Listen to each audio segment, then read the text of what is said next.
we're always building for the future. My commitment to design programs is to have firsthand accounts of the program topic and what the historians say. What the historians say, and tonight we have two very, very qualified historians, but it's always great to get the remarks, comments of the veterans or the people that were involved in it. We do have books tonight. Again, this program this evening, as you know, last year, year 33, we did a lot of 75th anniversary events.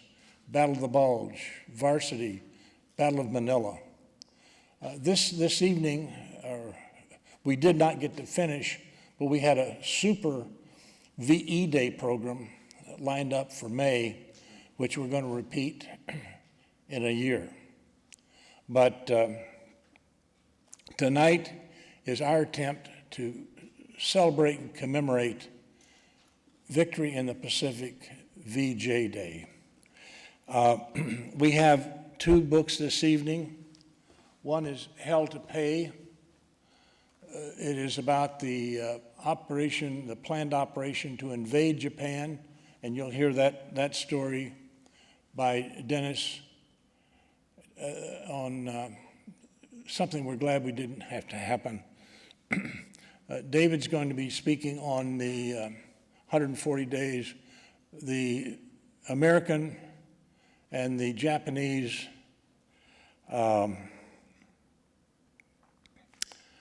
inner conflict of how to surrender, when to surrender, and what happens with the dropping of the atomic bomb. Just a couple of real quick remarks. We are still planning to do a staff ride to England in May, June. We're working on that currently, and it'll focus on the World War II history, but we'll be going to places like Stonehenge and the Canterbury Cathedral, a lot of historic places. I don't think we've got Shakespeare built into it yet, but we might at some point. But I am going to sit down and ask John Parshall to come up, please, John. John is going to introduce our speakers this evening and moderate them. As you know, John has gained great prominence and worldwide acclaim as the author of a book called Shattered Sword. It has become the definitive story of the Battle of Midway, which of course was a turning point in the Pacific. He leads, I lead staff rides to Europe. He leads them to the Pacific. There's too much water out there for me. But John, thank you for taking care of the program this evening. Good evening, everybody. Boy, this is strange, not seeing 200 people, but seeing 40 people. Our first speaker this evening is Dennis Giangreco, who is a widely acclaimed and accomplished military historian. He is the author of, I believe, 9 books at this point. 13. Thank you. And is an editor of, has been an editor of several well-known publications, widely lectures. He's going to be speaking to us this evening around the military planning, both Japanese and American, around Operation Downfall, the projected invasion of Japan.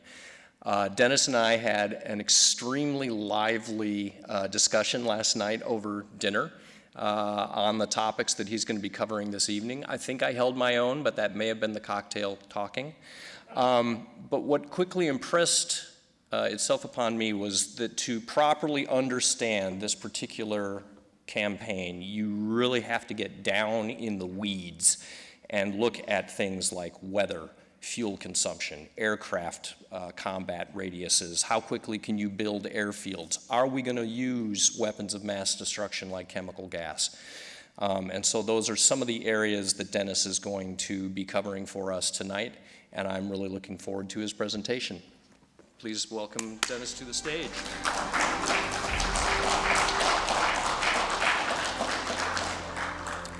Well, I wish I was being able to cover all those. I'm having to have it in a pretty narrow focus.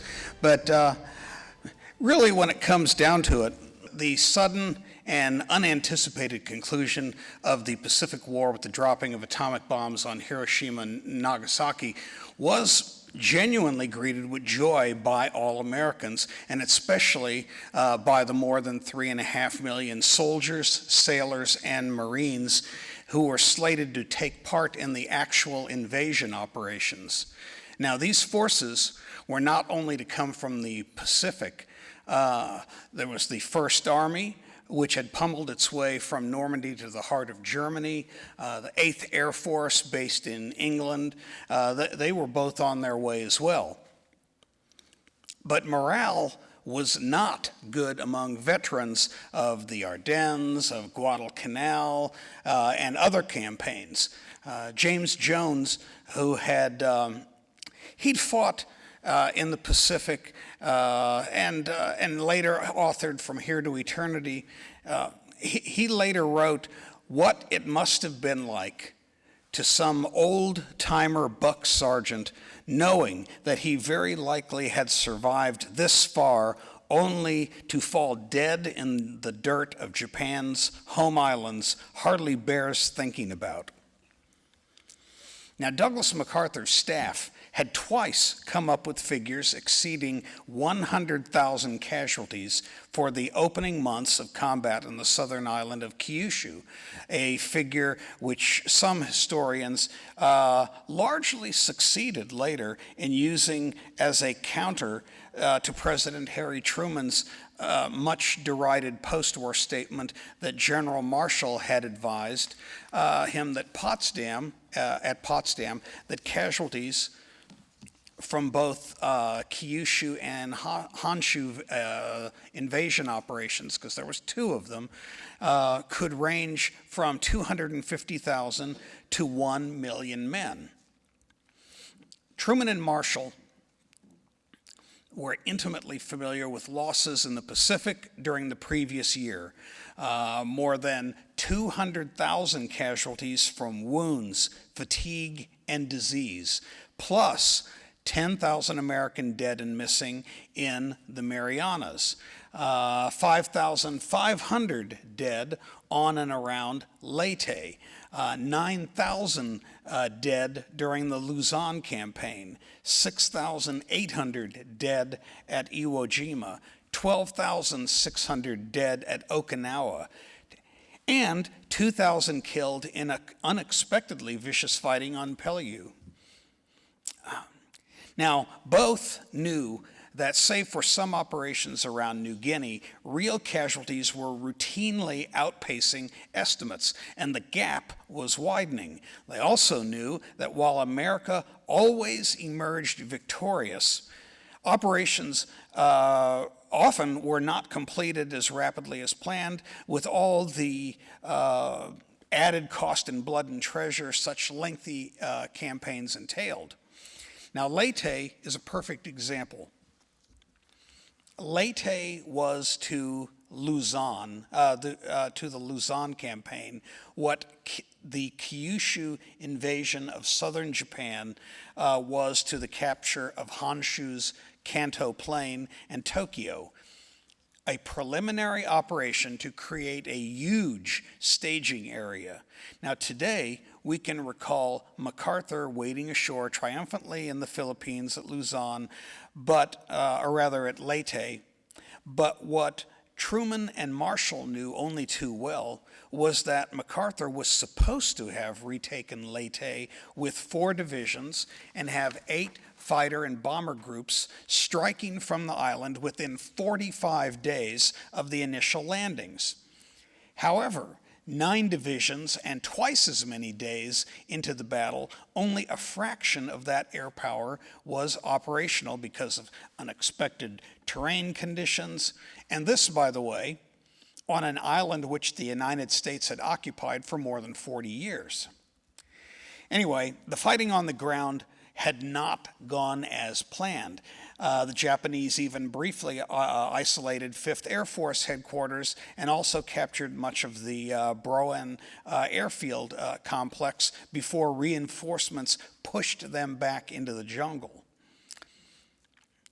Now, some historians have stated incredulously that Marshall's estimate of up to 1 million casualties for the invasion of Japan significantly exceeded the number of casualties sustained in Europe. But while the naval side of the Pacific War displayed the broad, sweeping moves so loved by historians, land combat in the Pacific really had very little in common with the maneuver warfare that went a long way towards keeping casualties comparatively low in France and on the central German plain. The closest European commanders came after D-Day to the core level combat, which was the stock and trade of Army and Marine divisions in the Pacific, was the prolonged fighting in the Hurtgen Forest and the Normandy hedgerows, close-in, infantry-intensive slugfests that produce many bodies on both sides. It's also important to note that when they went to Potsdam, Truman and Marshall knew that total U.S. casualties had recently exceeded the 1.25 million mark. A number that historians today find really almost unfathomable. And that's to all causes, disease, killed in action, missing, the whole works. What's more, the bulk of these losses occurred in just the previous year of fighting against Germany. Now, there were plenty of estimates which confidently asserted that strategic bombing, blockade, or both, even invasion of Kyushu alone, would bring Japan to its senses. But no one was able to provide General Marshall with a convincing explanation of just how long that would take.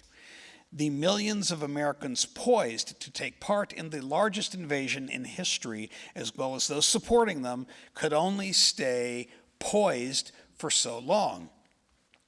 Leaders in both Washington and Tokyo knew this just as well as their theater commanders in the Pacific. After learning of the bomb, MacArthur he essentially ignored it, save for considering how to integrate the new weapon into plans for tactical operations on Kyushu and Honshu if Tokyo was not forced to the surrender table or the negotiating table. Admiral Nimitz was of similar mind. On being told that the bomb would become available in August, he reputedly remarked, "In the meantime, I have a war to fight." On 29 July 1945, there came a stunning change to an earlier report on enemy strength in Kyushu.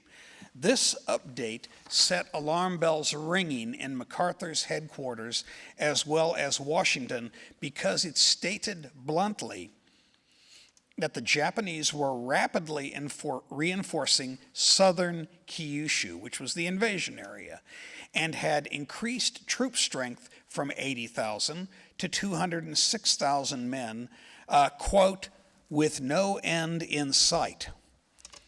Finally, it was warned that the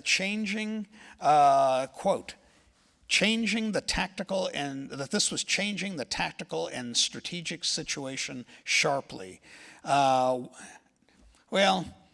While the breathless no end in sight claim turned out to be a little overstated, the confirmed figures were ominous enough for Marshall to ponder scrapping the Kyushu operation altogether, even though MacArthur maintained that it was still the best option available. Now, this is particularly interesting because some historians have promoted the idea that Marshall's staff believed an invasion of Japan would have been essentially a walkover. To bolster their argument, they point to highly qualified and limited casualty projections in a variety of briefing documents produced in May and June 1945, roughly half a year before the first invasion Operation Olympic was to commence, and before that intelligence report that I mentioned. Unfortunately, not only was this before we learned how the Japanese were reinforcing the area, but the numbers in these frequently quoted documents are essentially 30-day estimates and have thus been grossly misrepresented by individuals with little understanding of how the estimates were made, exactly what they represented, and how the documents, in fact, were interconnected with others. In effect, it's like someone during World War II came across casualty estimates for the invasion of Sicily, and then declared that the numbers would represent casualties from the entire Italian campaign. Then, having gone that far, announced with complete confidence that the numbers actually represented likely casualties for the balance of the war with Germany. Of course, such a notion would have been dismissed as being laughably absurd, and the flow of battle would speedily move beyond the single brief event the original estimates, be they good or bad, were for. That, however, was 75 years ago. In more recent times, historians doing much the same thing have won the plaudits of their peers, received copious grants, and affected the decisions of major institutions, somewhat disastrously some time back with the Smithsonian. The bottom line is that those limited and cautiously optimistic estimates of May and June 1945 were turned to junk by the intelligence estimate at July's end. Essentially, really portending a disastrous occurrence for the successful, it was really a disastrous a disaster portended for the outcome of stated war ends if some serious things were not done to counter that. Now, some today assert, in effect, that it would have been more humane to have continued the conventional B-29 bombing of Japan, which in 6 months had killed nearly 300,000 people and displaced or rendered homeless more than 8 million. They also assert that the growing U.S. naval blockade would have soon forced a surrender because the Japanese faced, quote, imminent starvation. Now, U.S. planners at the time, however, weren't nearly so bold, and the whole reason why advocates of tightening the noose around the home islands came up with so many different estimates of when blockade and bombardment might force Japan to surrender was because the situation wasn't nearly so cut and dried as it appears today. Even when the nation's ocean supply lines were severed. Japan would indeed have become, quote, a nation without cities, as urban populations suffered grievously under the weight of Allied bombing.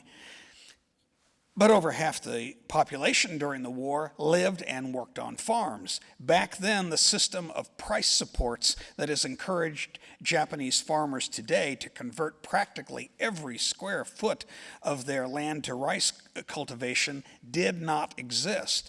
Large vegetable gardens and crops were a standard feature of a family's land, and wheat was also widely grown.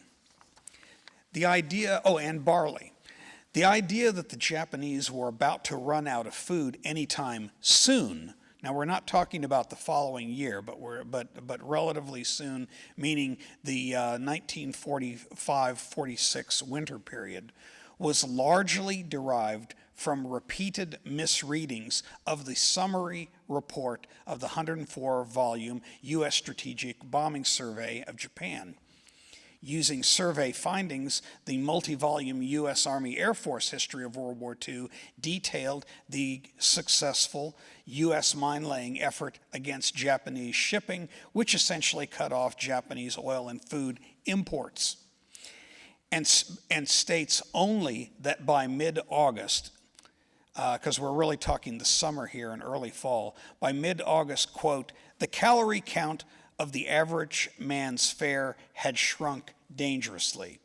Now, obviously, some historians' enthusiasm for the point that they are trying to make has gotten the better of them, since the reduced nutritional value of meals in the late summer of 1945 is somewhat different from imminent starvation, although U.S. military government personnel and certain Japanese leaders, recognized what this was going to portend for 1946.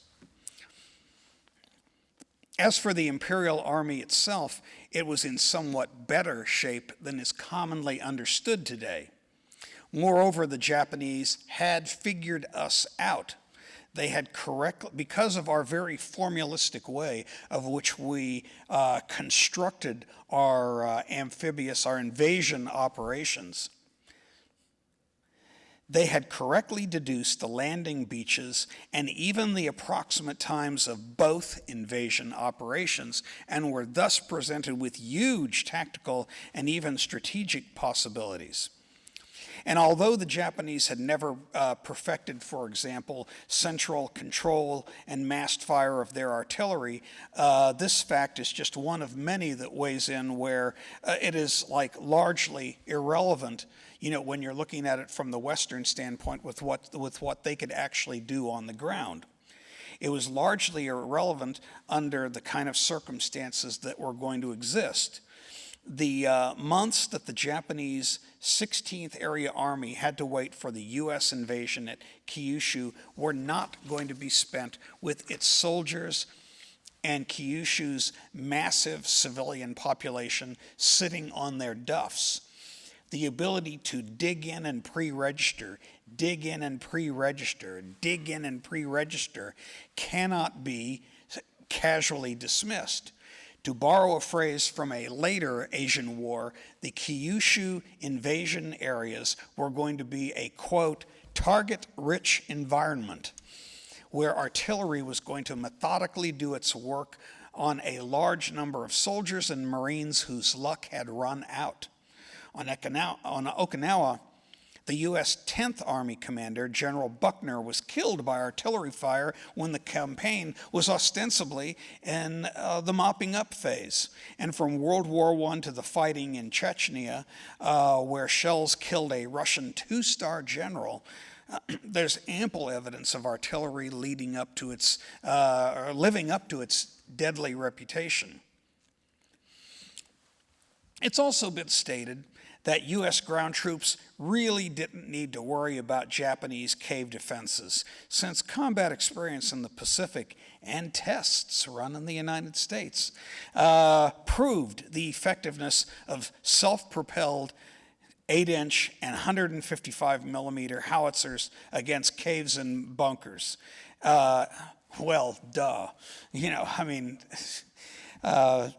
What you were using with tanks, but even the direct fire of tanks had certain limitations. One author, from the safe distance of 5 decades, wrote, quote, that coastal defense units could have survived the greatest pre-invasion bombardment in history to fight a tenacious, organized beach defense was highly doubtful. Well, I do believe something similar to this was confidently maintained just before the Somme in 1916, and it's worthwhile noting that every square inch of Iwo Jima and Okinawa was well within the range of the Navy's 8, 12, 14, and 16-inch guns during those campaigns. Now, points like these may sound rather nitpicky, but they assume great importance when you realize that the target date of Kyushu of 1 November 1945 was going to get pushed back at least 30 days giving the Japanese as much as 4.5 months from the flashing red light of the 29 July estimate to prepare their defenses. The Joint Chiefs originally set the date for the invasion of Kyushu, called Operation Olympic, as X Day, December 1, 1945, and for Honshu, called Operation Coronet, as Y Day, March 1, 1946.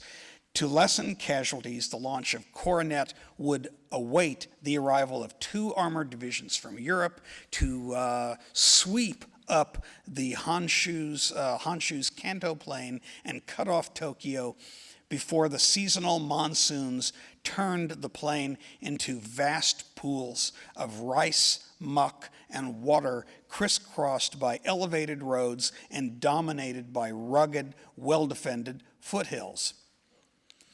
Now, long before the British experienced the tragedy of trying to push their 30 Corps' 50,000 men up a single road through the Dutch lowlands to Arnhem, an event publicized through the book and movie A Bridge Too Far, planners were well aware of the costs that would be incurred if the Kanto Plain was not secured for mobile warfare and airfield construction prior to the wet season. Intensive hydrological and weather studies begun years before the planned invasions, plural, made it clear that an invasion of the Kanto Plain in early March of 1946 offered the best chance of success, with the situation becoming more risky as the month progressed. With good luck, relatively free movement across the plain might even be possible well into April. Unfortunately, this assumed that the snow runoff from the mountains would not be too severe and that the Japanese would not flood the fields, which they could do very easily, would not flood the fields.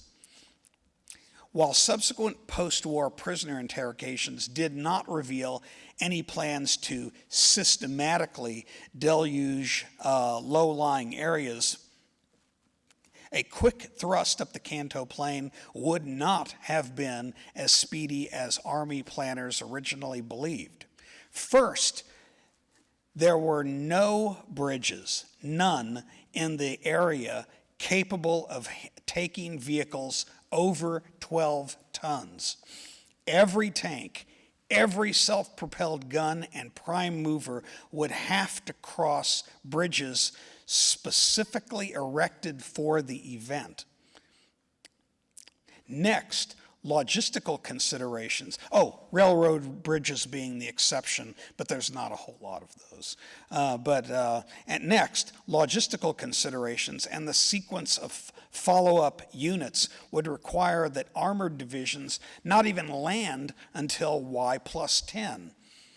Now, this would provide time for the defenders to observe that the U.S. infantry's generic tank support was severely hampered by already flooded rice fields and, shall we say, suggest ways to make things worse for the invaders.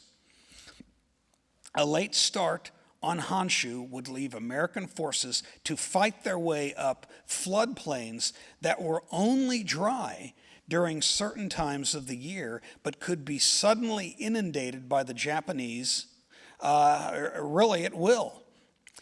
If the timetable slipped for either operation,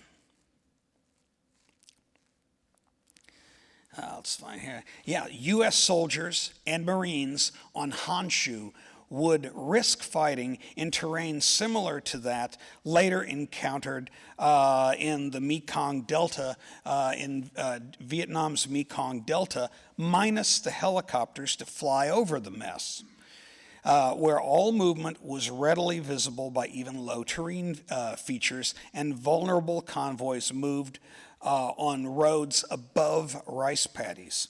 Unfortunately, foul weather would have delayed Operation Olympic's base development on Kyushu because of a potentially, and rather causing a potentially disastrous late start for the operation on Honshu. Planners envisioned the construction of 11 airfields on Kyushu for the massed air power, which would soften up Honshu. Bomb and fuel storage, roads, wharves, and base facilities would be needed to support those air groups, plus the 6th Army's holding of a 110-mile-long stop line, really just only about a third of the way up the island. Anyway, all plans centered on construction of the minimum essential operating facilities, but the minimum grew. The 31, and again, that's 31 air groups, was increased to 40. Then it was increased to 51, all on a Japanese island on which there was considerably less terrain information available than we erroneously believed that we knew about on Leyte before we set up, the airfield development there. Numerous airfields would come online early to support ground operations on Kyushu, but the support facilities and thick, extra-long runways for Honshu-bound medium and heavy bombers would only start to become available a month and a half into the operation, and that's just start to become available. Most were not projected to be ready until 3 to 3.5 months after the initial landings on Kyushu, in spite of a massive engineer effort. Now, these constraints on the air campaign against Honshu were so clear that when the Joint Chiefs set the first target dates for Operation Olympic and Operation Coronet for December 1, 1945 and March 1, 1946, respectively, it was immediately apparent that the 3-month period between X Day and Y Day would not be sufficient. Now, weather ultimately determined which operation to reschedule because, as noted earlier, Coronet could not be pushed back without moving it closer to the monsoon season, and thus risking serious restrictions on the ground campaign from flooded fields. And the air campaign as well, by the way, because cloud cover during that time frame almost doubles from early March to early April. This was a no-brainer. MacArthur proposed bumping up the Kyushu invasion ahead by 1 month, that November 1 date I mentioned earlier, as soon as the weather factor was pointed out in its elemental form. Both Nimitz and the Joint Chiefs in Washington immediately agreed with MacArthur, and Olympic was moved forward 1 month to November 1, which also gave the Japanese less time to dig in. Unfortunately, these best-laid plans would not have unfolded as expected, even if the atom bombs had not been dropped and the Soviet entry into the Pacific War had not frustrated Tokyo's last hope for reaching a settlement short of unconditional surrender. A sort of Versailles-like outcome unacceptable to Truman and his contemporaries because it was seen as an incomplete victory that could well require the next generation of Americans to essentially refight the war. An infinitely bigger war that the lengthy unpleasantness in Vietnam would have, an infinitely bigger war than the lengthy unpleasantness in Vietnam, which would have seen us sending troops, say in 1965, to fight against Japan instead of in Southeast Asia. Would have made Vietnam look like a firecracker. And there would have been no draft deferments for that one. The end result of this delay would have been an even more costly campaign in Honshu than was predicted, a bloodbath in which pre-invasion casualty estimates rapidly became meaningless because of something that the defenders could not achieve on their own, but a series of typhoons in late 1945 and early 1946 would, and that is to knock the delicate U.S. timetable completely off balance. Of course, to some, this is all moot because the Japanese were supposedly just itching to surrender. Even before the dropping of the atom bombs and the Soviet Union's entry into the war. This is a little something that Dave, who's coming up next, will be talking about. So right now, I think what I will do to wrap this up is I will conclude with a kind of a quick run through of some of the slides to illustrate the tactical and strategic situation. Now here we have Operations Olympic and Coronet. On the U.S. side, we've got 43 division equivalents. At the time of the surrender, the divisions within the dashed lines were in various stages of transferring from French ports to the Philippines. There was also approximately 6 more that were going to be made available, 3 from Europe and 3 more from the Pacific that are not represented up on there. With additional reserves coming from the continental United States, including 20 general hospitals. Now, separate engineer, logistic, and Army Air Force personnel were initially going to be folded in as part of this and numbered in the hundreds of thousands of troops and would eventually surpass 1 million men, or roughly a fifth of the Pacific deployment that would exist in 1946.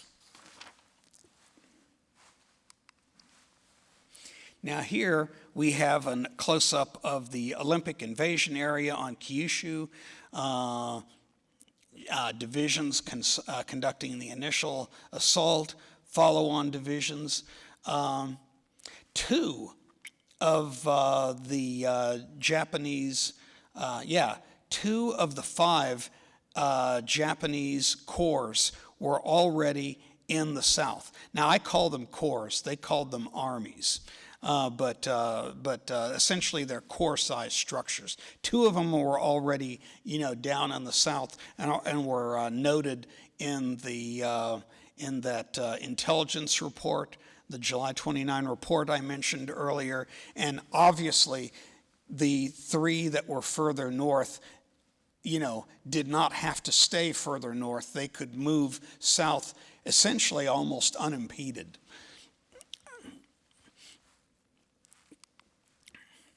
Now, this is the provisional layout of the fighter defense of the Olympic invasion area.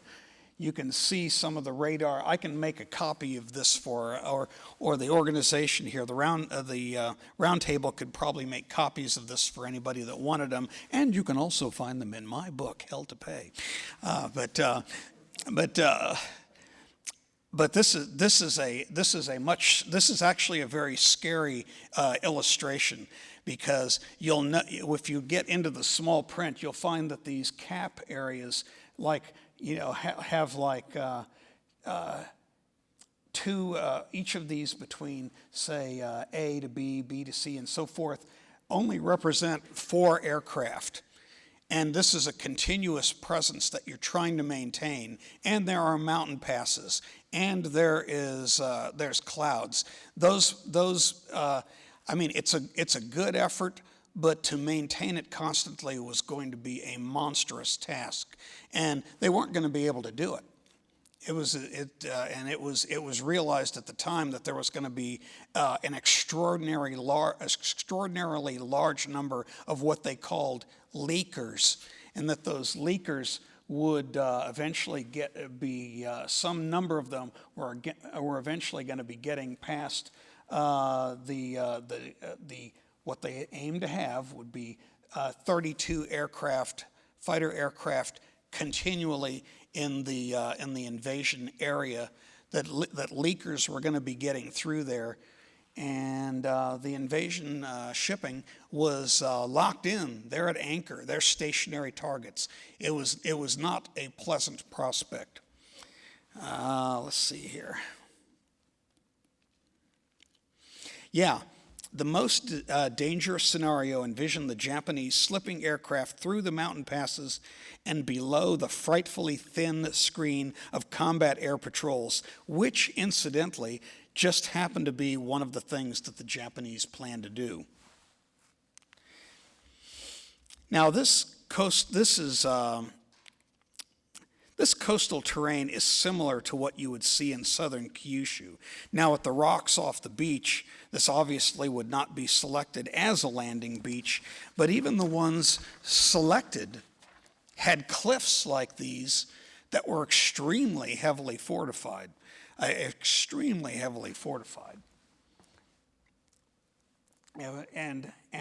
we do all of this ahead of time, but I get into this in the book. Now here is an illustration of one of the earlier Japanese artillery positions built into the cliffs, much like those at the British fortress at Gibraltar. Of course, many of the machine gun and smaller, variations on this also existed. Now, later portals were left rough, both to conserve concrete and lessen their visibility. Tunnels were also angled to give theoretically better protection from direct fire of naval guns. Now here we have highly defensible terraced rice fields. Now these were a very common feature, extremely common feature on both Kyushu and Honshu, and you can't bypass them. I mean, we have a gentleman sitting here in the front row who can tell you a little bit about that. You can't bypass these. You actually have to take them. It's because they can reach out anyone or any elements attempting to go around them fairly easily. And the way they are structured is a lot of their firepower is actually on the reverse slopes. So it's a very interesting proposition trying to assault and take things of this nature. Now the underground stockpiling of munitions, gasoline, and other war supplies was well advanced at the time of the surrender. Roughly 4 months before the opening invasion, and perhaps as much as 8 long months before the assault on Honshu. Now, there is never enough time to prepare for an invasion. But from a purely technical standpoint, 8 months is practically an eternity. American planners worked from the assumption that the war would last at least into the end of 1946. And the emperor himself was not, it was not planned that he was going to go down fighting in the ruins of Tokyo as Hitler had in Berlin, and a massive staging area and underground complex beyond the Kanto Mountains was well on its way to completion when the war ended. And if any of you folks remember the Nagano, Olympics, that location is, by the way, about 100 miles north of Tokyo. If any of you remember the Olympic site at Nagano, basically that's where the headquarters infrastructure and reinforcement infrastructure for units coming in from elsewhere around Honshu was being set up. This is a Japanese poster warning the population that attacks on the home islands will intensify. It reads, "Should there be air raids, they will not be intended to destroying our homeland, but will be aimed to strike at our morale. Are we to let them destroy our Yamato fighting spirit?" So, from their standpoint, we're not really, our airstrikes are not intended to destroy Japan. Our airstrikes are just really there almost for cosmetic, psychological purposes only. So hey, Japanese population, don't sweat it. I mean, it may look bad in your area, but don't worry, that's isolated. Elsewhere we're doing just great. Okay. I like this one. These are Japanese midget submarines at Kure Naval Base. Now, reading the summary report of the huge U.S. Strategic Bombing Survey, one gets the impression that Japanese industry was kaput. However, the summary report was a highly political document written to advance the objectives of air power advocates and presented an extremely rosy picture of what the Army Air Force had accomplished. As this photo demonstrates actually rather well, not only could highly technical priority items be produced in quantity, like most of these are suicide midget submarines, they could also be successfully hidden from the prying eyes of U.S. reconnaissance aircraft operating fully 6 months after they had commenced operations out of nearby Okinawa. The operational plan for Coronet called for a swift strike up the Kanto Plain to cut off Tokyo by a pair of U.S. armored divisions from Europe. As a practical matter, however, there was no way to actually conduct the envisioned movement in a timely fashion, even if somehow or another the Japanese went brain dead and did not flood the areas. Now, the brown areas here, the brown area on this map, or these maps, indicate areas of seasonal flooding in the plain. Those are areas that, they're essentially like boats, and they're fast running.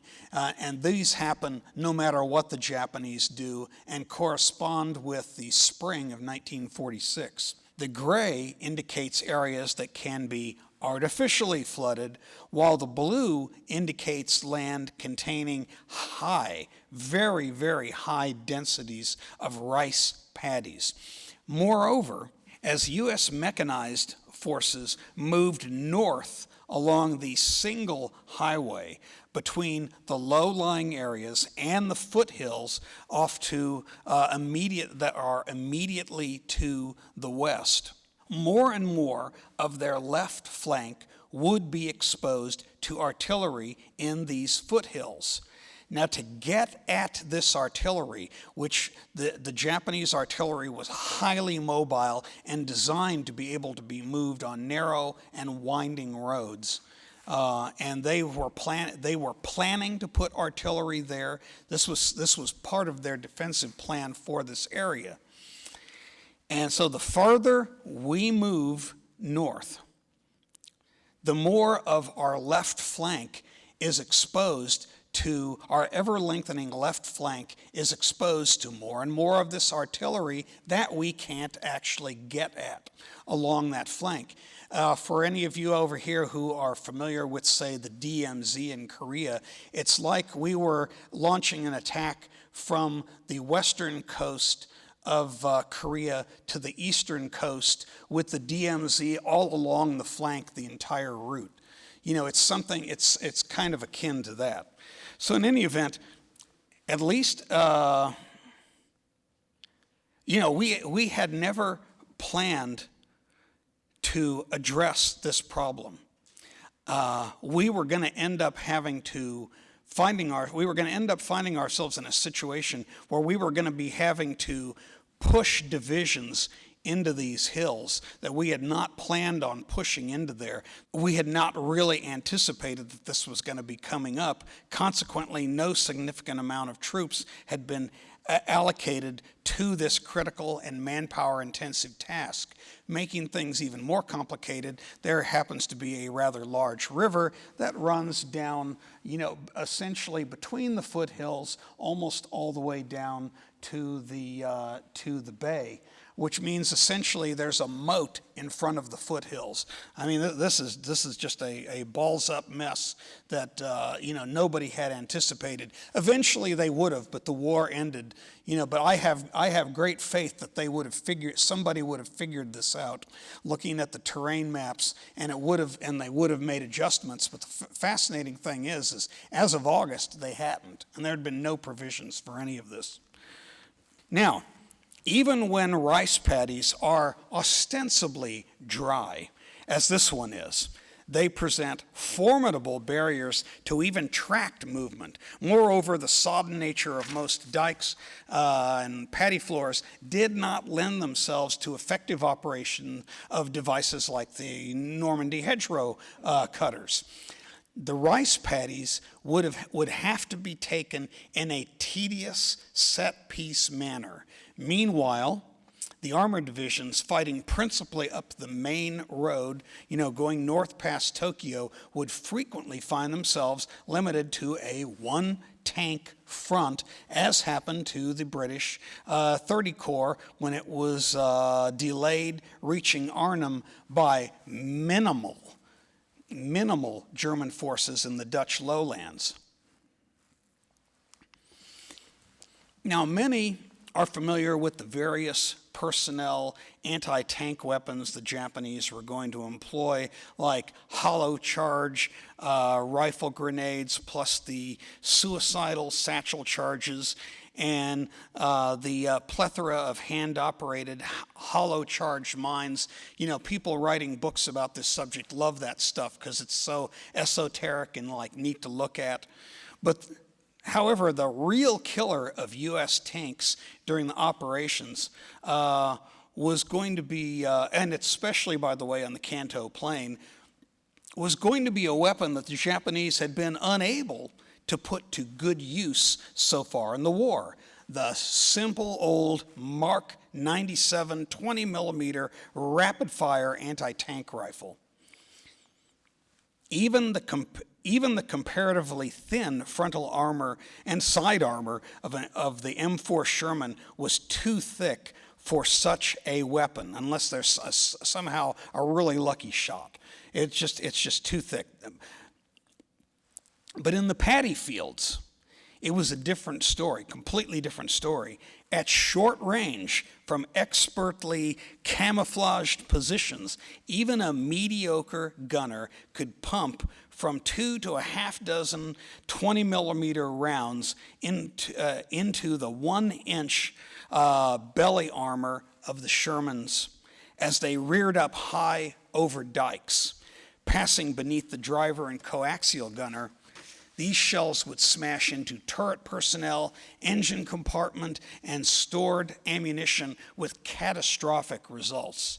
The Japanese divisions were initially issued only 18 of these weapons.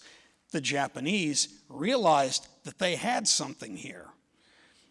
And after Saipan, the 20 millimeter was manufactured in such great quantities that even the newest units contained the revised complement of 8 per rifle company or 72 per division. This was going to be a very nasty surprise. Last is a photo of the Sugarloaf on Okinawa, a relatively unimposing little hill with a total area of not much more than 2 football fields. Note the size of the 2 soldiers at the summit. If you're traveling the area today, you wouldn't even take a second glance at these things. There was these unimposing little terrain features all over the Kanto Plain. Just like this little Okinawan hill that could not be easily bypassed. Now, in 5 days of fighting in May 1945, Japanese defenders here and on 2 mutually supporting hills behind it inflicted more than 3,000 Marine casualties in spite of lavish tank and artillery support before they were finally defeated. Oh, and here's just the last thing. I always like this. This is a pamphlet distributed to my father at the time. 2 down, 1 to go. A War Department pamphlet distributed to troops in the summer of 1945. I guess that's about it for me, and now it's time for Dave. Our next speaker tonight is David Dean Barrett. David and I met each other in 2013 at the World War II Museum in New Orleans.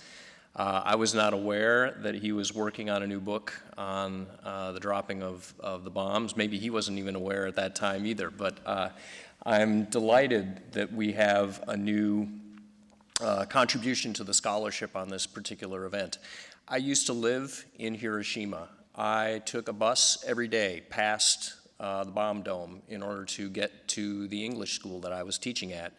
And it's impossible when you live in a place like Hiroshima not to reflect on the events that occurred there and to ask yourself, was there no other way? Could this war not have come to a different conclusion that did not require the usage of atomic weapons?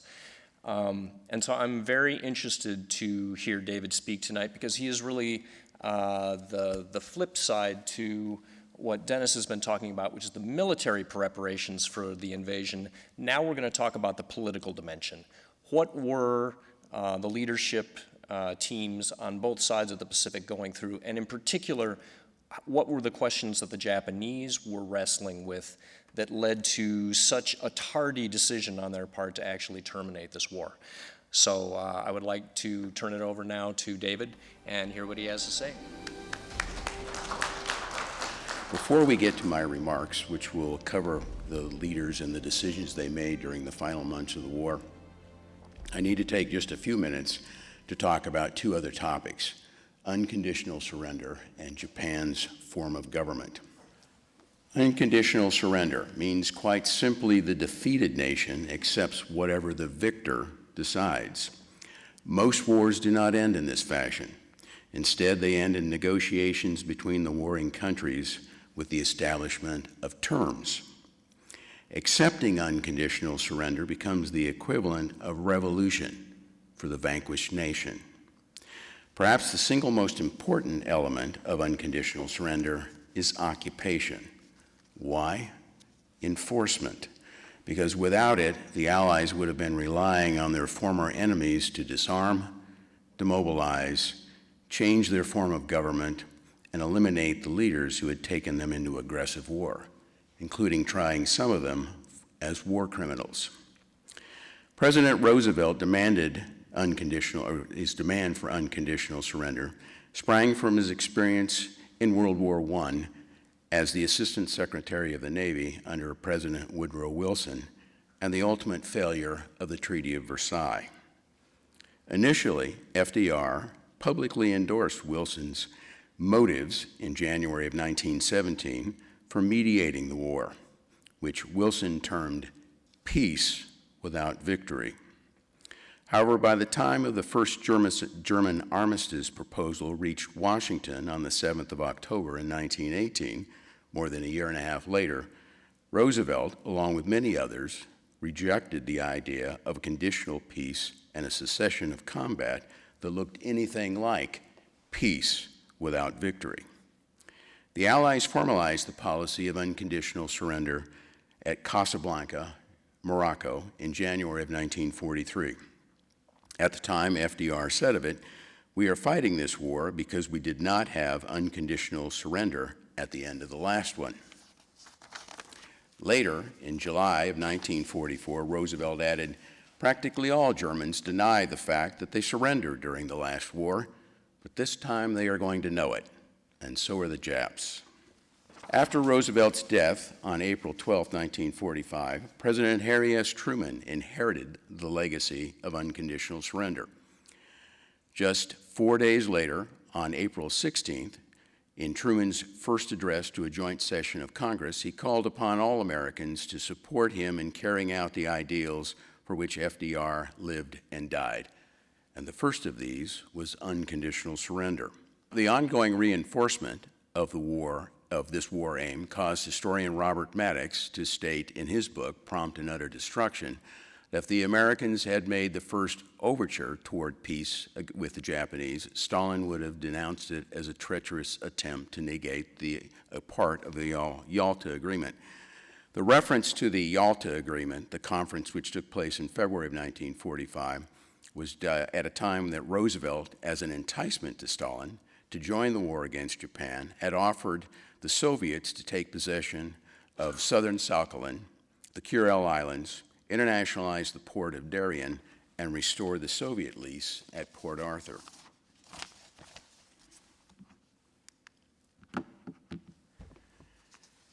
Political assassination had become commonplace in Japan in the first half of the 20th century, frequently carried out by middle-grade officers as a means of manipulating their superiors. The intimidation had become so commonplace, in fact, that the Japanese had created a word for it. I'll probably slaughter this, Geikokujo, which means overpowering the higher ranks by the lower ranks, or manipulation of superiors by subordinates. The murders sent a clear message to Japan's leaders: either follow an imperialistic and politically aggressive ideology or risk assassination.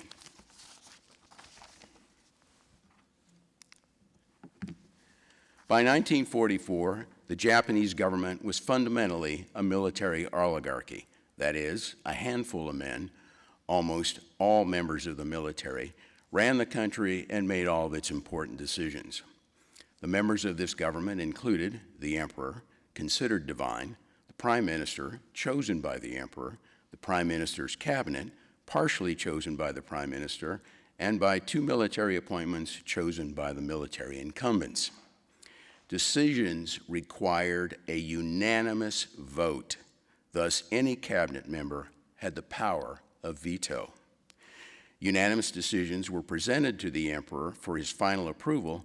Thus, he was informed, but not directly a part of the decision-making process.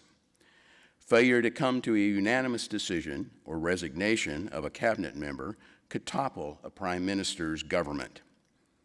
After the collapse of Hideki Tojo's government in July of 1944, two other prime ministers served in the final year of the war, Kuniak Koso and Kantaro Suzuki. Shortly after taking over as prime minister, Koso created the Supreme Council at the Direction of War, or as it was more commonly known, the Big Six. A superset of the cabinet, the actions and decisions of these men will be the primary focus of my remaining comments. In the upper left is Emperor Hirohito. In the middle is Prime Minister Kantaro Suzuki, whose government took over in April of 1945. The other members of the Big Six included, next to Kantaro Suzuki, War Minister Kirichika Anami, next to the Emperor, arguably the most powerful man in Japan. Next to him, or in the lower left, Army Chief of Staff Yoshihiro Uemitsu, Navy Chief of Staff Somiya Toyoda, Navy Minister Mitsumasa Yanni, and Foreign Minister Shigenori Togo, the only civilian among the Big Six, as Suzuki was actually a retired admiral.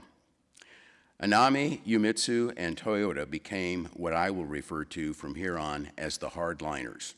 Togo, Yanni, and Suzuki, the peace faction.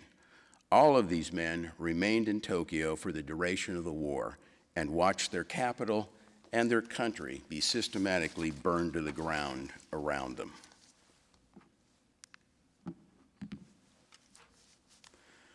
On May 11th, the Big Six met to discuss Germany's capitulation 3 days earlier and how it affected their wartime strategy.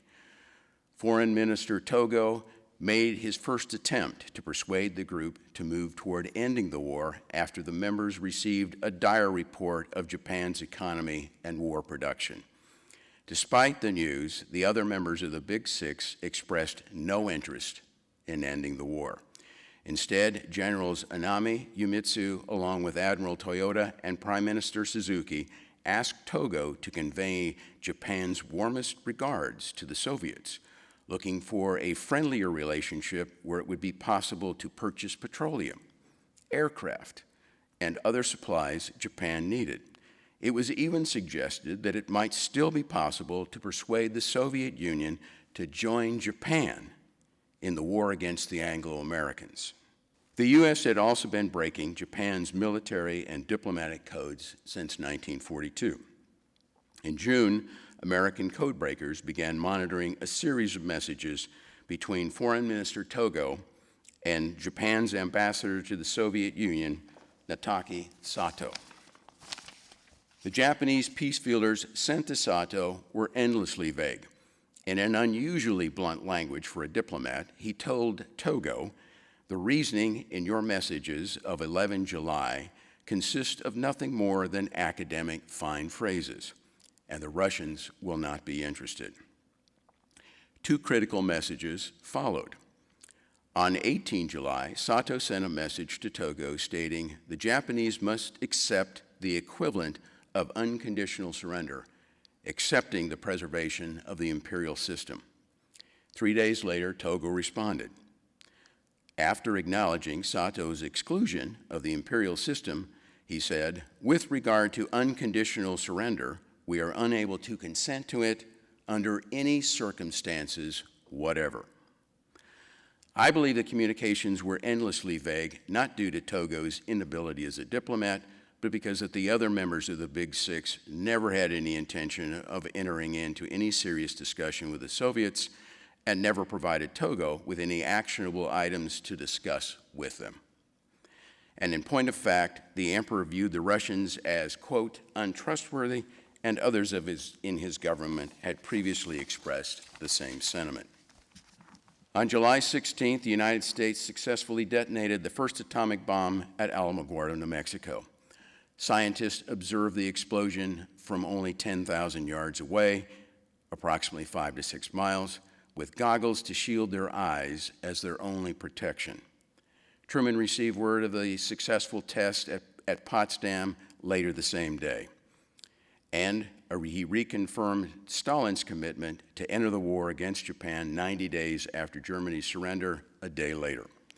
On July 25th, the Anglo-American allies and China released the Potsdam Declaration demanding Japan's acceptance of its terms or face prompt and utter destruction. Later that day, Truman authorized the use of the atomic bomb anytime after August 1st, weather permitting. On July 28th, Prime Minister Suzuki, at a press conference, said of the Potsdam Declaration that Japan will mokusatsu it. Translated, it meant ignore, take no notice of, treat with silent contempt.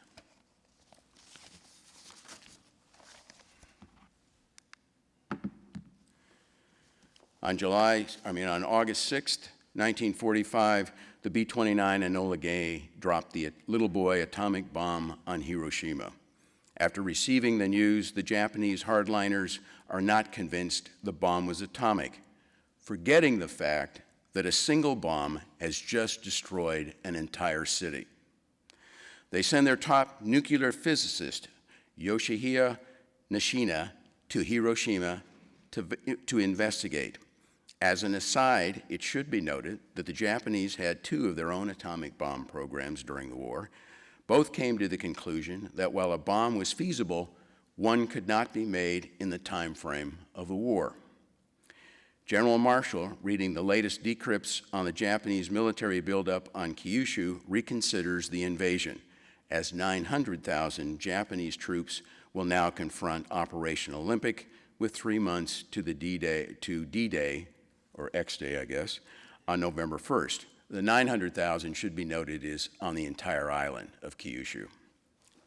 To make Olympic viable, Marshall considers using as many as 9 atomic bombs, if they are available, as tactical weapons, 3 for each of the major invasion beaches, over which American troops and Marines would have fought the battle.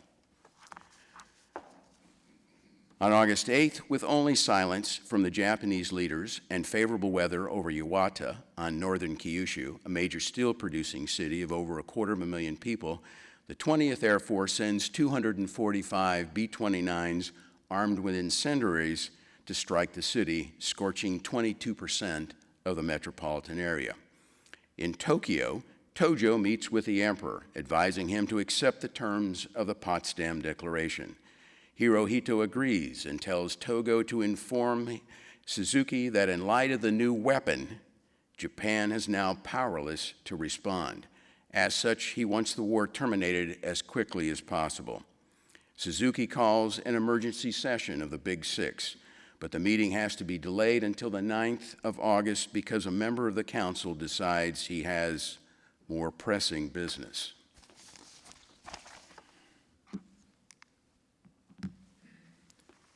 The Big Six finally meet and rapidly descend into stalemate.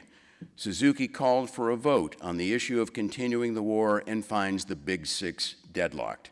The peace faction wanted to end the war with the sole condition of preserving the imperial system, while the hardliners still wanted to either fight the decisive battle on Japanese soil against the Americans or to end it demanded 4 conditions: preservation of the imperial system, control over war crimes, no or very limited occupation, and control over disarmament.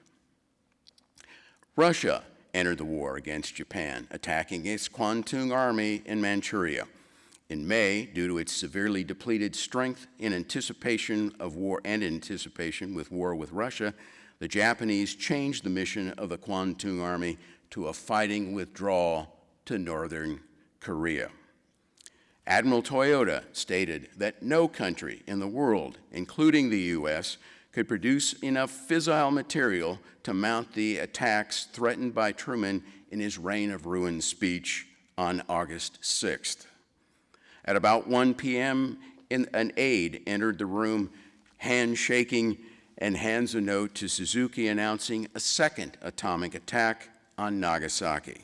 The men are stunned by the news, but their respective positions remain unchanged. Vice Chief of Staff of the Imperial Army General Staff, Lieutenant General Toshihiro Kawabe, states in his diary, "Soviets finally started this morning. My estimate was wrong. However, now that things have come to this end, we can give no thought to peace." Anami, Yumitsu, and Toyota remain so confident in the massive casualties Ketsugo will cause the American invaders that they continue to demand either the continuation of the war or 4 conditions to end it. Suzuki later stated that he now believed with such a superior weapon, the U.S. may simply stand off and continue dropping atomic bombs on Japan and never invade, rendering Ketsugo useless. Ketsugo was the defensive plan that the Japanese had to counter Olympic and Coronet. General Marshall, believing that Japan is not surrendering, wants further production of atomic bombs held for use in the invasion. He also asked General Douglas MacArthur if he thinks the invasion of Kyushu is still viable. MacArthur says yes. In an effort to break the deadlock, Togo, Suzuki, and his chief cabinet secretary, Sagamitsu, outmaneuver the hardliners, using the pretense that they still have not responded to the Soviet entry into the war, to convoke an imperial conference, allowing Hirohito in an almost unprecedented moment, it had only happened one other time in 1937, to express his opinion on an open issue. In the early morning hours of August 10th, Emperor Hirohito states his desire to end the war. Japan's peace offer contains 2 conditions: the preservation of the imperial system and with the understanding that said declaration does not compromise any demand which prejudices the prerogatives of His Majesty as sovereign ruler of Japan. Acceptance would have allowed the same government to continue to rule Japan. With a 13-hour time difference, the Japanese offer reaches the White House early August 10th, Washington time. Truman immediately calls a meeting to discuss whether the offer can be accepted as unconditional surrender. Secretary of War Henry Stimson, Admiral William Leahy, Secretary of State James Burns, and Secretary of the Navy James Forrestal arrive at about 9 a.m. General Marshall is unable to attend.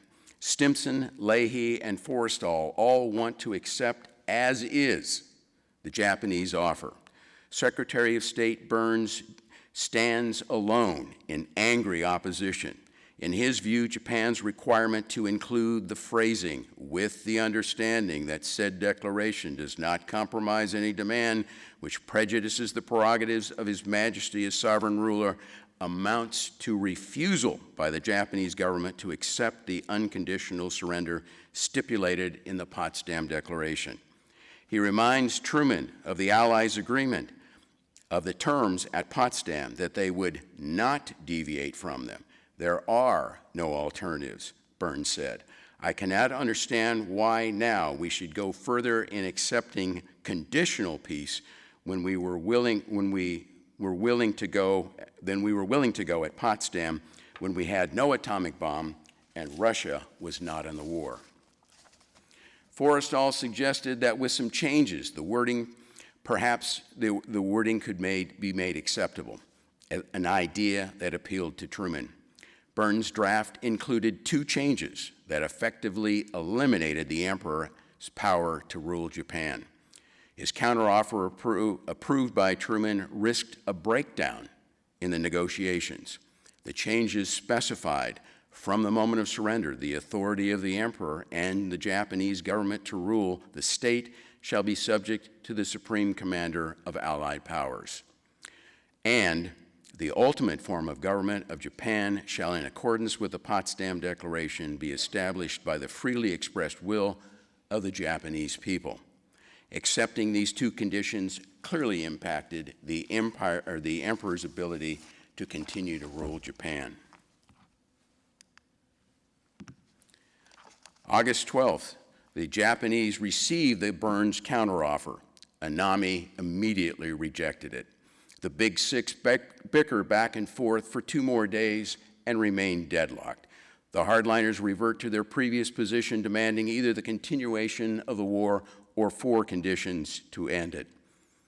The morning of August 14th, at a second imperial conference, the emperor breaks the impasse, agreeing to accept both the Potsdam Declaration and the Burns counteroffer. In the immediate aftermath of the emperor's acceptance, General Anami considers 3 ways to stop the surrender. Just moments after the imperial conference ended, Anami quarters Yumitsu and asked, "Do you believe that the war should be continued, even at the risk of launching a coup d'etat?" Yumitsu unflinchingly responds, "No, it is not possible, because the decision of His Majesty the Emperor has already been given." A few minutes later, Anami again contemplates action in disobedience to the imperial decision when he explains to his secretary, Colonel Saburo Hayashi, that the United States fleet is outside Tokyo Bay. What do you think of attacking them with everything we have? Hayashi could hardly believe his ears, as it was as though the emperor's words had had no effect on Anami. "It won't do," Hayashi said. "In the first place, it's only a rumor that the U.S. fleet is outside Tokyo Bay. Secondly, the emperor has just demanded an end to the war."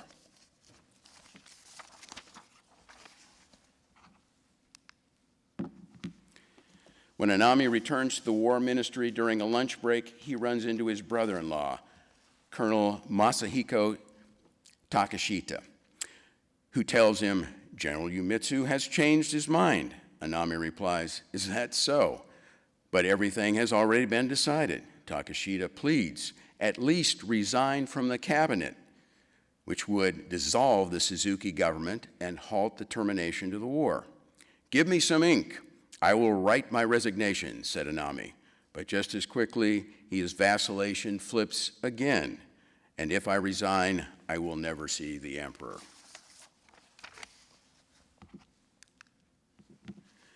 Just after midnight, a group of middle-grade officers launched their coup, headed by Major Kenji Hatanaka. Anami has known of the plot for days and has neither given his support or quashed it. The men seized the imperial grounds and attempted to gain the support of Lieutenant General Takashia Mori, head of the Imperial Guards. When they fail, they kill him and his brother-in-law, who happens to be in his office. They used General Mori's stamp to forge a document that shows his support. Others attempt to assassinate Suzuki and Togo at their residences. Neither man is home. Still others go to the Imperial Household Ministry in an attempt to destroy the imperial rescripts recorded earlier in the day by the emperor, to be broadcast at noon announcing the end of the war. At the same time, the last American bombing mission passes by Tokyo, causing the capital to be blacked out. The conspirators tear the building apart but are unable to find the recordings. They have been carefully hidden away. Colonel Aida makes a last attempt to get Anami to support the group. He refuses. Without Anami's support and the recordings still intact, the conspirators attempt to gain control of a radio station to broadcast their position to the Japanese people, but they fail to do so. A little before 6 a.m., Anami commits seppuku at his home, and one by one, the principal members of the coup also commit suicide. In his speech to his people that fateful day, Emperor Hirohito never used the word surrender. Instead, he told them that the war had developed not necessarily to Japan's advantage. He added that Japan had not fought the war to aggrandize territory, but rather to ensure Japan's self-preservation and the stabilization of East Asia. At its height, the empire in 1942, Japan controlled approximately 1/6 of the world's surface and about 500 million people. At least 17 million non-combatants perished under Japanese occupation. Regarding the atomic bomb, he said, "The enemy has begun to employ a new and most cruel bomb, the power of which to do damage is indeed incalculable. Should we continue to fight, it would only result in the ultimate collapse and obliteration of the Japanese nation, but it would also lead to the total extinction of human civilization. So to save the world from the Americans, the Japanese were going to fall on their sword, sacrificing themselves to save humanity. Thus began the myth of Japan as victim rather than aggressor in war." Emperor Hirohito ended the war because of the atomic bomb, and he said so 4 different times. On August 8th, after being advised by Togo the Japanese should accept the terms of the Potsdam Declaration, Hirohito agreed and told Togo to inform Suzuki, in light of the new weapon, Japan was now powerless to respond. As such, he wanted the war terminated as quickly as possible. On August 15th, in his speech to his people announcing the end of the war, he stated, "The enemy has begun to employ a new and most cruel bomb, the power of which to do damage is indeed incalculable, taking the toll on many innocent lives." On September 6th, in a letter to his son, Akihito, he said, "Let me say a few words about the reasons for our defeat. Our people placed too much confidence in the empire and held England and America in contempt. Our military placed too much emphasis on spirit and forgot science. No regret for starting the war and killing millions of innocent people." And finally, on September 7th, Hirohito told General MacArthur about the moment when the opposition to peace collapsed. Hirohito said, "The peace party did not prevail until the bombing of Hiroshima created a situation which could be dramatized."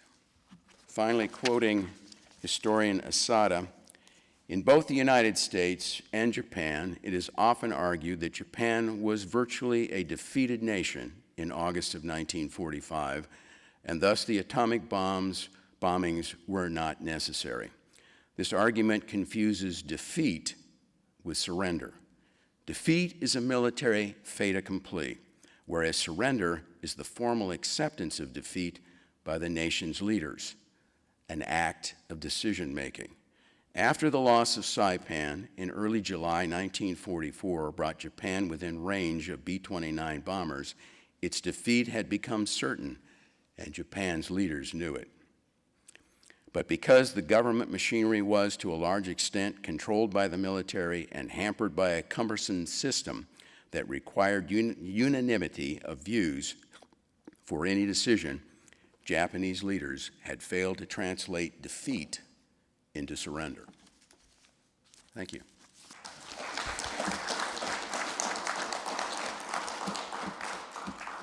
I wanted to end the program with this visual.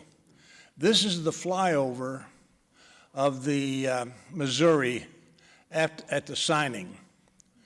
The B-29s took off from Saipan, Tinian. The naval aircraft took off from aircraft carriers. The one thing that Hal told me is that the ceiling was much lower than they had planned. So if you can imagine over 1,000 planes coming from carriers, from land base, different controllers, different communication system, but MacArthur had one thing in mind: to show that you were beaten. And that's what this illustrates. Questions? Doug, you want to? Did the shortage of manpower that was obvious to Army planners in 1944-45 influence their reasoning in developing the operational plan for the invasion of Japan? As such, not really. It was just it was something they knew going in, and 10 divisions would not have really changed how the sequencing would not have really changed the sequencing into Europe and then from Europe to the Pacific. Essentially, you're talking one army's worth of divisions when you talk about 10, and it really would not have had any specific effect, because so much of this was not driven by the number of forces in the U.S. Army as much as the ability to move them and to get them where they needed to be. So the 10 divisions, having 10 more divisions was not something that would have really affected things either way, because you could only move so many and supply so many and sequence so many in, and not all of the U.S. armies and U.S. Army divisions were planned to be used there. It was not going to require that quantity of forces. So actually, no. The 100 division goal was really structured more for the land fighting in Europe, and was not really something that was going to affect the Pacific. I hope that answers the question. Okay. I concede that that may have been the case in terms of the initial invasion, but given the forecast casualty figures and the length of time that the fighting would occur, where was the reserve manpower going to come from, since it didn't exist when they had to concede they couldn't? Well, manufacture okay. 100 divisions. Well, the reason for not doing the 100 divisions did not come from a manpower question. It came from a question of being able to have those additional divisions properly officered. That was technically, you can, and Stimson, in fact, advocated this, technically, you could have those divisions created. The reason why we did not create those additional divisions is because Marshall insisted that we did not have, they could not be properly officered. We did not have the officers to actually manage 10 more divisions. Now, as far as manpower goes, that's the reason why the draft was nearly doubled from between January and March of 1945, was to create ultimately a 100,000 man per month replacement stream to the Pacific. So it was, but again, in terms of 10 divisions, you know, the manpower, although painful to get it and to take those people out of civilian life, the manpower technically existed. The ability to have 10 divisions properly officered was not. Marshall did not want to have cannon fodder divisions. He wanted properly trained divisions, and found it a better way to go at this was to use additional manpower as replacements as opposed to formations. An example of that would be during World War I, where we had more formations than we had than we needed, and we actually had to break them up in Europe in order to supply manpower needs. By the way, the 100,000, correct me if I'm wrong on this, Dennis, but can you hear me? Yeah. The 100,000 was actually just for the Army, correct? There was an additional 40,000 for the Navy and the Marines. So that, in terms of the draft? yeah. So the total draft beginning in March of 1945 for essentially a one-front war replacements in the Pacific was 140,000 men per month. In terms of the campaign, what was the overall goal? Was the idea of taking Tokyo, the planners were thinking that would end the war like it had ended the war in Europe when they captured Berlin? Well, now it gets very interesting, because the thinking, In the mic, speak into the mic. oh yes, the thinking in terms of the War Department planning was that the United States would not attempt to occupy the entire island by force of arms initially, that certain key areas would be controlled. Now, to properly strike at Tokyo, you had to have the air infrastructure in place to support it. So, and also at Potsdam, we promised the Soviets that we would be continuing to keep them supplied, and since the northern straits are going to get iced over, that meant through the strait between Tokyo and between Japan and Korea, and transiting the Sea of Japan. And King maintained that we could not keep that hunk of the supply line open without operating out of southern Kyushu.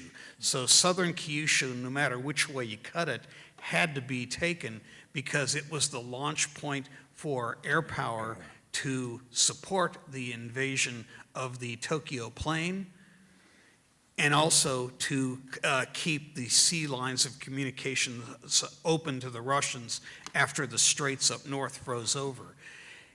So it was believed, it was hoped, because you don't know what your enemy's going to really do. It was hoped that once the industrial heart of Japan which was the on the Kanto Plain, was seized, that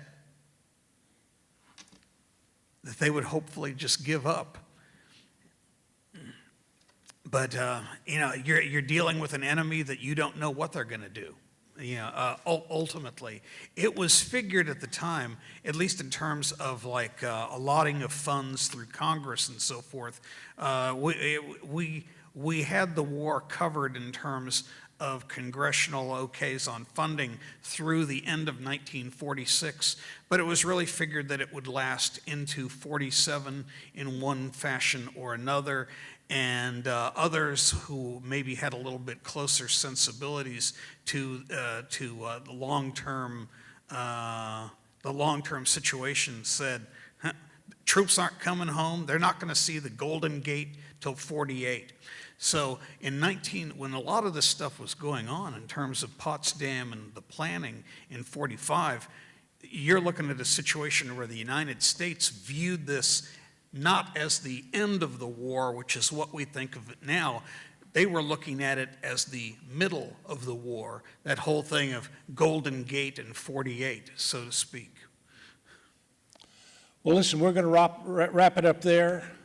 Thanks for coming tonight. Thanks for the obstacles. Dennis, David, thank you for coming to Minnesota, and we look forward to another time. Support for this program provided by viewers like you. Thank you. Additional support provided through the Catherine B. Anderson Fund of the St. Paul Foundation. Upcoming Roundtable topics can be found at www.mn-ww2roundtable.org.